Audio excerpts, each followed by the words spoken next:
What's going on, guys? 24/7 Tech here, and the Fitbit Versa. I just picked it up, 2 weeks ago, and this is my review 2 weeks later, and here's my impressions and thoughts about this device. As always, don't forget to subscribe to my channel if you want to watch some more awesome tech videos in the future. I said in the clip before, guys, take 1 second out of this video to subscribe down below. Every subscriber does make a difference, and every time that counter goes one more time up, it makes a big impact. Let's go over some of the pro stuff. This display, even though I'm going to talk about the bezels and how thick they are, this is a very, very nice display to look at. The colors are really nice. As you can see right here, you can read every single number clearly, and it's really good because since it's such a small display, you can clearly make out that it says exercise, alarms, music, and coach, and it's not blurry. Since it's so small, Fitbit is packing a lot of pixels into this display, and you can really see it right here. It's really great. Thing I really like, and I did, look at this home screen. It's very cleverly developed. So of course, when you open your Fitbit and you look at you want to see the time first, but it also shows you the date. And I feel like this is the most cleverly packed, since if you tap on it, you can check your beats per minute, steps, and how many calories you've burned. And the good thing about this is that it's not trying to pack everything at once, and it doesn't try to move it. It says, hey, if you want to check your steps, just tap it once and then you can see it. Calories burned, tap another time. Tap once more for the BPM. It also tells you your battery life right here, if you need a charge or not. As you can see it's very sharp. Everything is nice, vivid, and I really like it. If we scroll down from the home menu, we get the main tips, tricks, and everything that you need. See, you get your battery percentage over here. You get the date, tips and tricks, what you need, what you can do with your Fitbit. It tells you the amount of steps, how many miles you took, how many flights, the calories you've burned, and the flight's 23. That's a lot. It also tells you how many hours you've been active today. Says I've been active only 8 of 9 hours. That's not bad, I guess.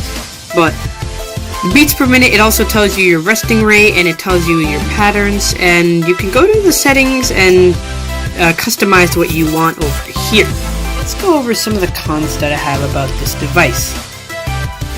So as you can see right here, the bezels are a fair bit chunky. Look at the display here, and then look at the black bars over there. There's a big gap between them. The side bezels, the bottom bezels, all are pretty thick. The display is also a square design, and after looking at the Apple Watch Series 4, which I do not have today, but as you can see right here, that's a completely bezel-less trim. But Fitbit does manage to hide this pretty well by keeping the background mostly black, and I applaud them for this. It's really cool, but I mean, after you could see it after a while. One place that you really see it is when you put this icon up, and you can see how it doesn't even reach the edges, while the Apple Watch Series 4 does. Another thing that I dislike is the bulky charging mat. It's also a bit hard to place this Fitbit into the charging mat, as you have to take this clamp, you squeeze it in, and then the Fitbit comes out, but you're supposed to put it in, of course. So you can see, and then the Fitbit comes straight out. It's a bit annoying, I can really say, and just the normal Fit design would be a bit better, but Fitbit had to go a little weird with this charging case. It's not that intuitive. As a smartwatch, there are a good amount of apps that you can use with this. You have a bunch of normal fitness apps over here. Then as you come to here, you've got the Pandora app. You got Starbucks if you're in a Starbucks and you're thirsty for some coffee. You have Deezer. You can download Spotify onto here too. And this makes a really good smartwatch, since you can also pair something like the Apple AirPods into them also, since they're Bluetooth headphones. I really like this smartwatch. Miscellaneous things that I don't like are how you cannot attend or make calls from the Fitbit itself. you can see that you have a call on here, but you cannot take it, which is a disadvantage because I can do that on my Apple Watch. Another thing is that you cannot respond to text. It doesn't have some sort of mic in here to record your voice, and it has quick responses, but that's most of the time that's not what you need.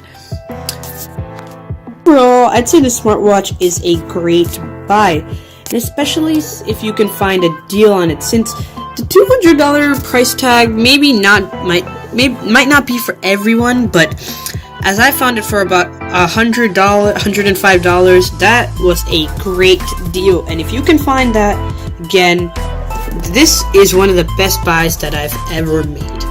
As I said in the clip before, this smartwatch has been great, and if you can get over the small gripes and find a really good deal, I'd say spending about $100 to $150 is worth it for the smartwatch. It really gives you the value that you need, and I love the way how it looks. The design is awesome, the display is pretty well made, and it's a great smartwatch as a whole.